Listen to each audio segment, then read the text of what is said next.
So, good day sa inyo dyan mga paps. So, ngayon, nag-order po tayo ng muffler sa KLX natin. Ito, lagyan natin ng muffler kasi naka-stock lang. Stock lang yung gamit natin.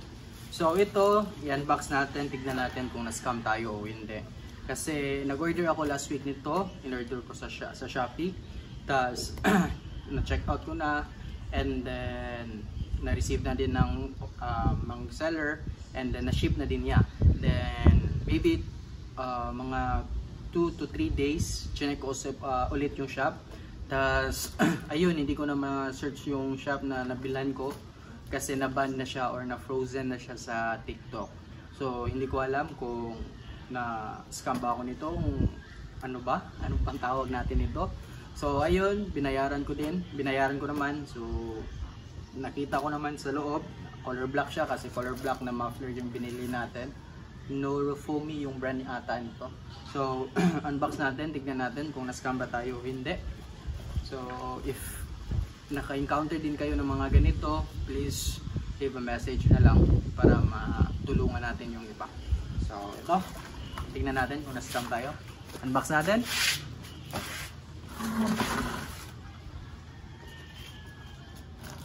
By the way, Pops, nabili ko to siya sa halagang 1,149. Meron na yung shipping. Dala na shipping yan. Okay? Kasali pa. Sorry yan, Bisaya kasi ako. Ayan, unbox natin.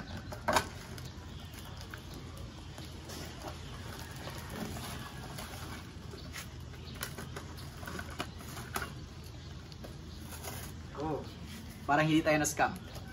Solid.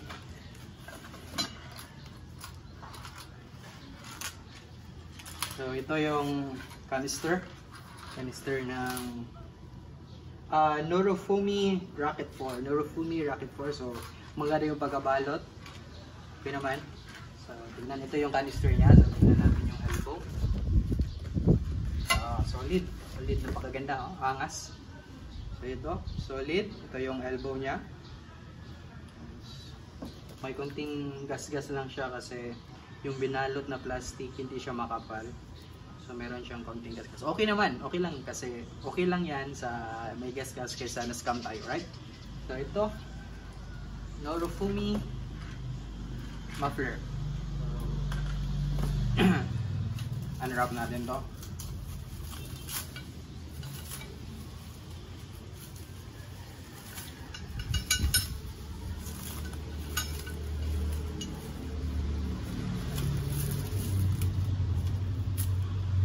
Overseas ko siya nabili, overseas. So nasa Indonesia yata to. Ayan. Tanggalin natin yung binalot na plastic.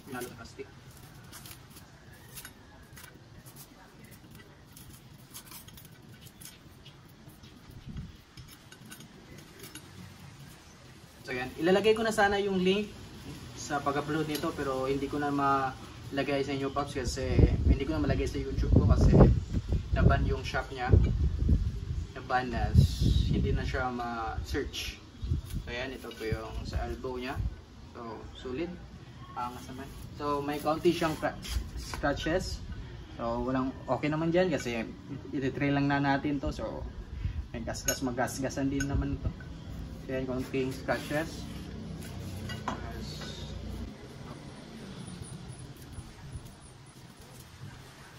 Okay lang yung mga scratch pops, at least hindi tayo na-scam, right? So, napakagaan niya. Parang light materials yung ginamit lang ito, hindi yung mga makakapal na mga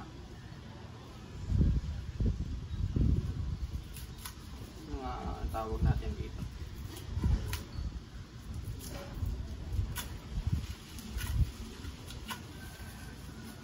Ayan po, meron siyang mga scratches. Okay lang to. Okay lang naman to. Napakagaan niya talaga, Pops. Napakagaan niya. And I don't know why. Baka sa material lang yata to. So yan. So itabi natin yung box. So ito, unwrap natin yung canister. Kala ko na-scam na ako, Pops.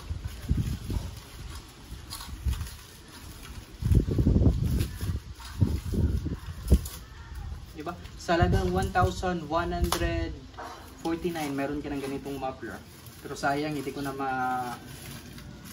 ma-paste yung link sa Shopee kasi napan talaga yung may-ari o yung shop. So, nandito sa loob yung tatlong spring.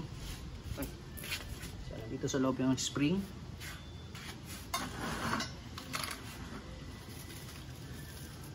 May scratches talaga siya, Pops. Dahil hindi siya gaano na balot ng maayos. Kita naman natin sa box.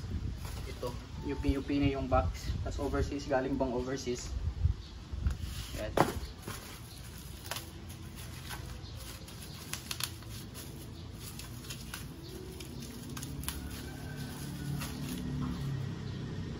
Indonesia made siya, Pops. So, solid. So, ito po yung canister niya. Yan po. Norofumi So Powerful Rocket 4 Titanium HD Power Technology. So, #1 national champion. So, made in Indonesian. Yan po. So, sa halagang 1,149 meron na tayong muffler sa KELX. So ngayon i-install natin siya sa muffler natin sa KELX na D-Tracker 150 KELX 150 D-Tracker. So ayan po. Yan. So ngayon install natin siya sa ating KELX. So ngayon, Pops, ikabit na natin yung nabili nating muffler.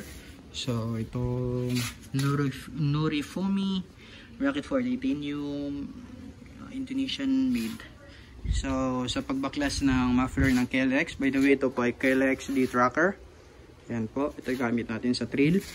So sa pagbaklas mo natin ito is tanggalin natin yung dalawang bolt na nandito. Dito po. Dito tanggalin natin itong bolt na to, tas itong cover na to, tas meron siyang bolt sa loob. So ayan po, let's go.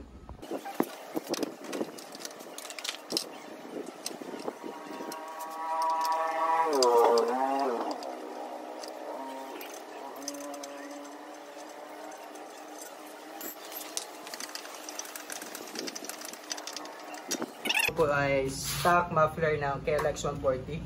So kay Boss Mado po to, kay Boss Titan Works. So pinairam tayo nito. So ngayon is nakabili na tayo, so isauli natin to. So thank you, Boss.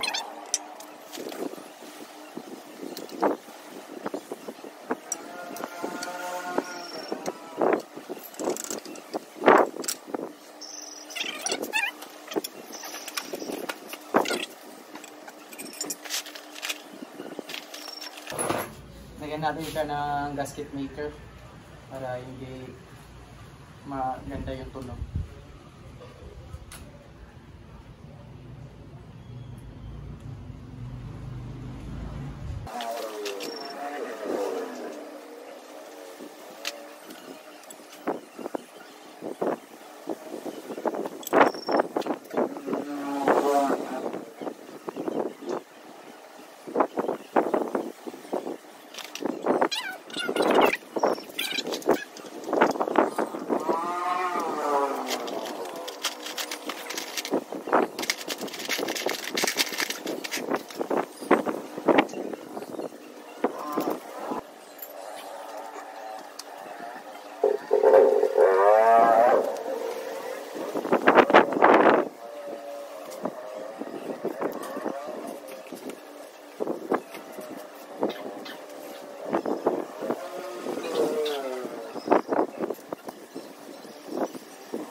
So yan po, nasalpak na natin yung muffler na nabili natin. So yan, nag-bracket tayo dito kasi hindi siya aabot. Pero in order ko KLX T-Tracker na muffler, pero hindi talaga siya pepesto dito. Hindi siya aabot yung bolt. So mga ganito is bracketan natin siya. So mag-bracket tayo dito. So okay na po siya. So may tatlo siyang spring dito, dalawa, isa dito. So nilagyan ko po siya ng mga gasket maker para mas maganda yung tunog. So yan, sound check natin to. Let's go. Sound check po natin yung nabili natin na muffler na Norifumi, made in Indonesia. So Rocket 4. So yan, na-install na natin. So ngayon is sound check na natin.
So ito po yung sound check ng muffler na nabili natin. So umuusok siya dahil sa gasket na nilagay natin.